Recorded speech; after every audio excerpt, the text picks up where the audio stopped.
दोस्तों वारो सिंध वासियो अस्सलाम वालेकुम जी अॼु तव्हां सां मुखातिब आहियां।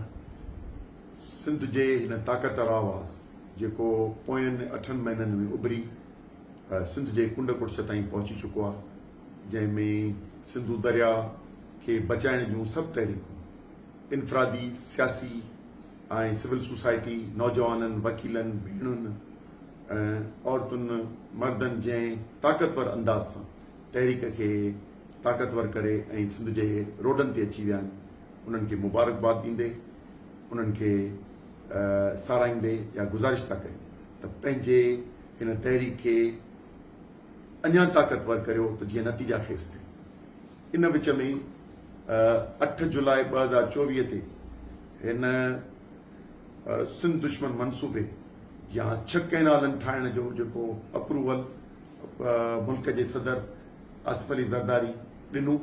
ऐं उन खां पोइ मुस्तक़िल मिज़ाजी सां सिंध हुकूमत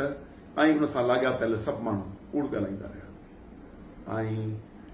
अॼु ताईं बि उन ते हलंदा पिया अचनि। सिंध असेंबलीअ मां हिकिड़ी जाली रेज़ोल्यूशन जारी कयूं, सिंध जे माण्हुनि 14 तारीख़ ते उनखे रद्द करे छॾियो। आसिफ ज़रदारी जेॾीमहिल कूड़ा बयान, वज़ाहती बयान जॉइंट पार्लियामेंट ॾिना, उन्हनि माण्हुनि खे रद्द करे छॾियो त बाबा इहे बयान, सिफ़ारिशूं ऐं न हलंदियूं, तव्हां हुकूमत में आहियो, जीअं तव्हां अप्रूवल ॾिनो आहे तीअं अप्रूवल वापसि वठो। 2 SIFC में सिंध जो चीफ मिनिस्टर ऐं प्राइम मिनिस्टर ऐं सभु उहे गॾु हूंदा आहिनि ऐं उही स्कीम SIFC जी आहे, उते हा करे आया आहिनि, हिते माण्हुनि खे गुमराह करे ऐं हली रहिया आहिनि। यकीननि तव्हांखे आगाह इहो करिणो आहे त हिननि सॼी सिंध में जलसनि जो ॿियो ऐं कया आहिनि, पर कहिड़े सुवाल इहो आहे त जॾहिं तव्हां मंज़ूर कयो आहे, तव्हां हुकूमत में आहियो त वापसि वठो। कंहिंजे ख़िलाफ़ तव्हां एहतिजाज कयो, जुलूस कंहिंजे लाइ, पंहिंजे ख़िलाफ़ या पंहिंजे सदर जे ख़िलाफ़? कंहिं फेडरल गवर्नमेंट न ॾिनो आहे, पर अप्रूवल प्रेसिडेंट ऑफ पाकिस्तान ॾिनो आहे। जे प्रेसिडेंट जे ख़िलाफ़ मज़मती आहे या उनखे वापसि वठण लाइ त उहो वाज़े कयो वञे। उन करे असीं दोस्तनि खे था चयूं त इन गुमराह कुन प्रोपेगेंडा,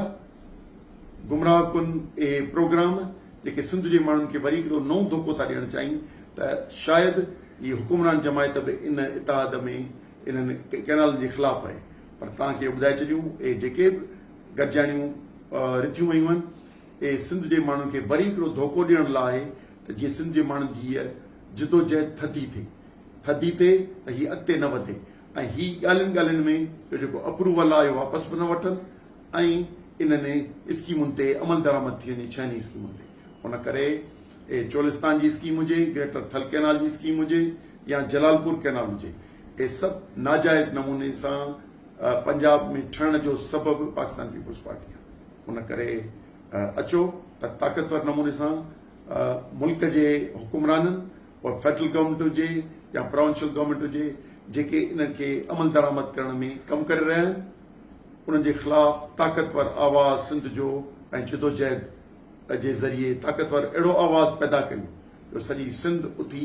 ऐं लखनि जी तइदाद में, जीअं माज़ीअ में कयो आहे, कि इंशाअल्लाह अप्रैल जे महीने में बि इन खां वधीक ताक़तवर नमूने पाण जिदोजहद करियूं त जीअं